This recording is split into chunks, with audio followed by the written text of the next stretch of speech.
It's so true. I'm gonna run for office and use that as my song.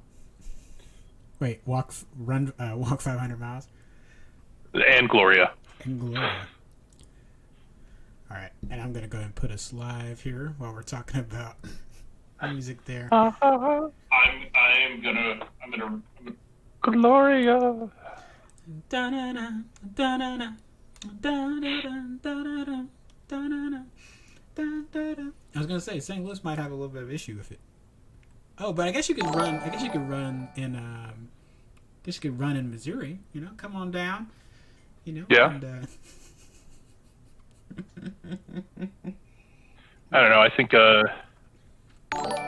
I'm pretty safe running on a Democratic ticket in Chicago. I don't know.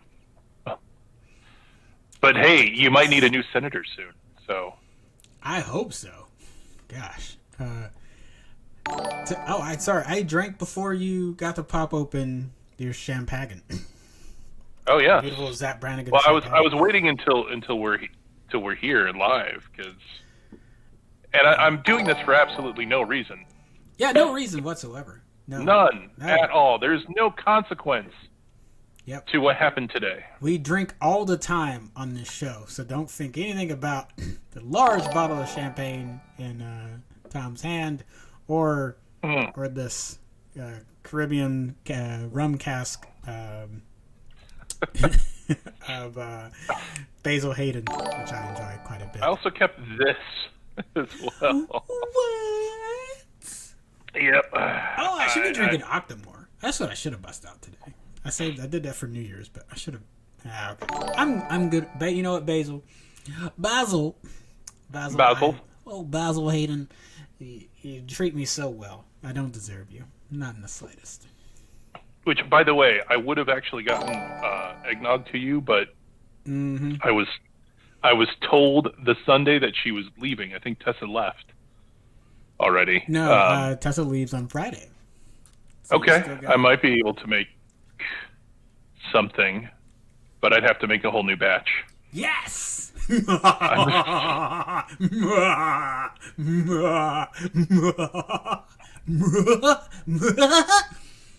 too much like Krusty the Clown.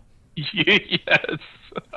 When I bust that one out, people really get uncomfortable. Because I'll just like bust it out from nowhere, out of no laugh. Like right there, I was doing laugh and went into it, but I'll bust that out of nowhere, and I'll get like if you ever do that again. Listen, clowns are deplorable human beings. Oh, damn. Yes. Yep, they are people that try and control my emotions, and they are creepy. Let's see. You got a comment already, Tom. Let's see. The bottle in Tom's shirt saying "mourn" makes me feel like he's MCRN celebrating Star Trek's best barfly.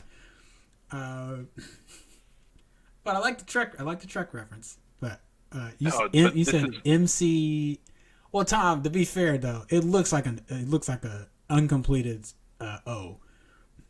It looks like y'all got lazy. Like you're like. Well, I'm sorry if somebody's never seen The Expanse. Oh, it's an Expanse reference. Oh. Yes. This is a polo approximation of the Mars colony Royal Navy? I don't know. Royal Navy. Wait, Royal Navy?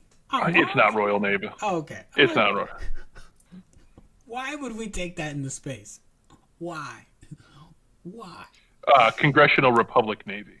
Congressional Republic Navy. Okay, I can get behind that. Yeah. Yep. Yeah. Steven saying they prefer the books anyway. Don't spare me that hipster sci-fi stuff. Oh, it's not hipster sci-fi stuff. You know, there are people that are telling me like they like Altered Carbon better on the book. So, but again, I like to be fair, I want to at least read it so I have an idea what they're, see what differences are. I'm not gonna buy the child's version of Harry Potter to see if the differences between the texts. Looking at you. Oh. No, not Roy. What's oh gosh. That's actually how I feel about Starship Troopers, though. In that Yeah, so say it's in that same like Starship Troopers as a movie is fun, but Yes, but it's not the book. It is not the book.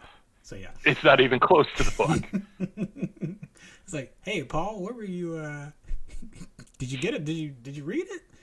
Did you like get the script and you're like, nah, we can do something else. Like, wait, what? It's like, no, I don't need the script. It's like, wait, what? Paul.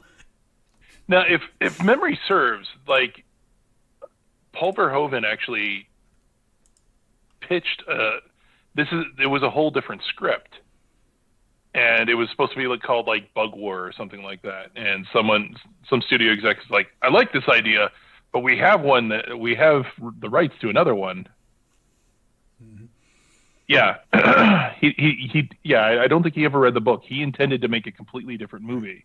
And it's Steven's agreeing that, yeah, that's very and cool. That they're like, yeah, we got this title called Starship Troopers. That sounds better. Yeah. Here's a highlight. Give us a treatment. So, well, folks, we had a nice little. Thank you for indulging us on our. I like these soft intros to the show, though. I will be completely honest. I don't like just running into the. Me and Tom do get to have pre-production chats before we jump into it, but yeah, I like having a little preamble before we get going. So, folks, you are listening to and watching the Commander Shipp show, and we are on January 20th, 2021, and I'm not saying that date for no reason. So, just cheers. You're here. If you're in the United States, you're here and alive. That's not a dig at anyone. Just I appreciate you being able to tune in with us tonight. And I hope we get to have a fun night together talking about the movie news. So a nice, slightly less tense and stressed and concerned night. Yes. All right. Where are we going first? So we talked about we're gonna we'll give you a heads up when we talk about Wandavision stuff. So if you've not gotten to watch Wandavision, although honestly, we can really talk about that without spoiling it because there's nothing to talk about. We'll get to. Actually, I feel like we're gonna have more fan reaction to talk about than we are the actual show and the meat of it. Anyway, and then we are going to give you an update on the Ray Fisher situation with HBO. With HBO and Warner Brothers, I feel more confident in speaking on that, having done a little more digging, research on that. And I feel less, not saying I was calling it both sidesy before, I just have more confident, like, I feel like the due diligence has been done by the investigator and Ray Fisher. Now it seems like it's on Warner Brothers end, having not done what they needed to. So we'll get into that a little bit more. And you talked last week. Netflix dropped a lot of information. Just dropped a bunch of movies. We said we were not going for all of them, and we're still not going for all of them because there's just not. Nope. That sizzle reel was cool, but there's just not a lot to go off of that yet. And it seems like Warner Brothers HBO, not wanting to be outdone, did the same thing for their slate of movies coming out this year that are going to be dual simulcast on HBO Max or in the theaters, during this year due to the pandemic. So there's one coming out. Actually, I'll move this topic up. There's one that's coming out on March 26th, and that's Godzilla versus King Kong. If you know my love for kaiju movies, the little kid Kenneth, like when I review it, I will tell you what's bad and what's wrong with it. But when it comes to my reaction, there's not a lot they could do wrong, unless it was like, 90s CGI and shaky cam, and like Matthew Broderick in the lead. I think that's they'd have to like go backwards as far as quality and visuals for me to like completely shit on them. I have a soft spot for monster movies. I mean, yes, I do. The inner child in me does as well. Specifically, though, I love giant robots versus monsters. But yeah. I'm also down with just giant monsters. Pacific Rim making sense was icing on the cake of of just having a decent monster versus robot. This movie actually makes sense. Like there's still some things in it that are a little. Generally, this is a solid plot. And man, I wish I could have got Del Toro back for the second one. Gosh, that was a waste. That was a missed opportunity. Anyway, so remember simulcast. So simulcast, that means Godzilla vs. King Kong is coming out on, HBO Max and in theaters. And, we have not gotten a trailer yet.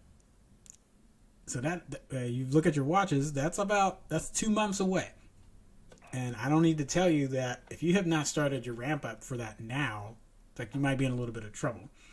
And what I tried to do this week was, because I was talking to one of our Nerd Union alumni, because they texted me about, like, hey, did you know Godzilla vs. King Kong got moved up? I was like, yeah, I saw something about that. And they're like, we haven't seen a trailer though. I'm like, oh, yeah, you're right. So I tried to look and see if maybe something got dropped overseas, because foreign markets are doing a lot better with theaters, so maybe they're going to focus overseas. And Godzilla vs. King Kong, the King Kong and Godzilla movies do so well across multiple territories that it makes sense to me that you would market in other spots where COVID is not as destructive to those movie theaters. But I haven't even seen that. So yeah, not sure what's going on, Tom? A couple of things. Well, one, we've got a little bit of a choppy feed on Facebook. But the other thing is, I'm wondering if they're just not bothering because so bare, right? So, and if the majority of Americans, which is where they're kind of, I think where the expectation might lead, there might be a huge campaign going on in Japan or something like that. But I think maybe in America they're thinking, hey, we'll save our money, and if it shows up on HBO Max, then people will be like, I'll watch that, as opposed to like the effort that it takes to get people into a theater. If you know, am I making sense? Yeah. Let's see, folks. We're going to we will stop the stream real quick and see if we can get. I am getting a notification.